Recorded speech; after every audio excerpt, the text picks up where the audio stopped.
آج دن کا آغاز 9:20 پر ہوا۔ جمعے کا دن تھا اور آج ٹائم بہت کم تھا۔ میں نے ایک ایونٹ پر جانا تھا۔ میں ایک بیٹی، بیوی اور ماں ہونے کے ساتھ ساتھ بائی پروفیشن ایونٹ پلانر ہوں۔ میں نے اپنے بیٹے کو شاور دینا تھا، اس لیے اس کے سر پر جلدی جلدی تیل لگا رہی تھی، کیونکہ اگر بغیر تیل لگائے اس کو شاور دے دوں تو اس کے بال مزید ڈرائی ہو جاتے ہیں۔ جلدی جلدی کپڑے نکالے، آج کل ٹھنڈ ہے اس لیے اس کو بہت ساری لیئرز پہنانی پڑتی ہیں۔ کبھی کبھی تو میں گن گن کے اس کے کپڑے نکال رہی ہوتی ہوں کہ ایک لیئر کے بعد یہ لیئر آئے گی، اس لیئر کے بعد یہ کپڑے پہنانے، اس لیئر کے بعد یہ کپڑے پہنانے ہیں۔ یہاں میں نے اسے شاور دے دیا تھا اور اب باری تھی اسے ناشتہ کروانے کی۔ یقین مانیں اس کو ناشتہ کروانا اس دنیا کا سب سے مشکل ترین کام ہے۔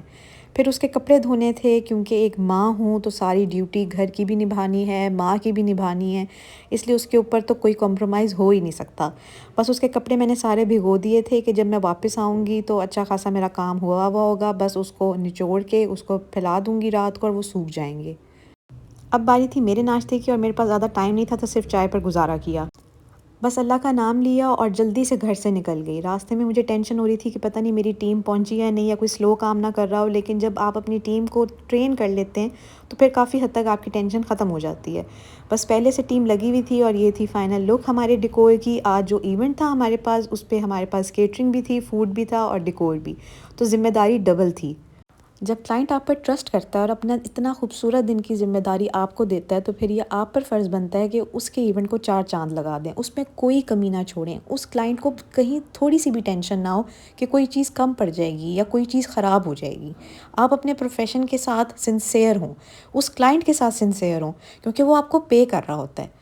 میرے کام میں 1 منٹ کا بھی مارجن نہیں ہے، ایک ایک منٹ قیمتی ہوتا ہے ہمارے کام کے اندر۔ اگر ایک بھی ٹیم لیٹ ہو جائے تو دوسرا کام افیکٹ ہوتا ہے، اس لیے یہ بہت ذمہ داری والا کام ہے۔ میری کوشش اور دعا ہمیشہ یہ ہوتی ہے کہ جب بھی میں ایونٹ سے واپس آؤں تو میرا کلائنٹ بہت خوش ہو۔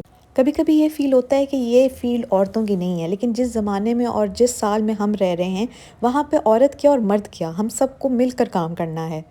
یہی سوچ سوچ کے میں خود کو ہمت دیتی ہوں کہ میں نے اپنے لیے تو زندگی جی لی، لیکن اب اپنے بچے کے لیے میں نے زندگی جینی ہے۔ جب کھانا لگ گیا تو میں اپنے گھر کی طرف روانہ ہو گئی، کیونکہ مجھے آئیڈیا تھا کہ اب میری ٹیم سنبھال لے گی۔ گھر آ کر اگلے دن دوپہر کی ایونٹ کی تیاری بھی کرنی تھی، بس اسی فکر میں گھر آئی، جلدی جلدی تیاری کی، کھانا کھایا اور اللہ کا شکر ادا کیا اور بس سو گئی۔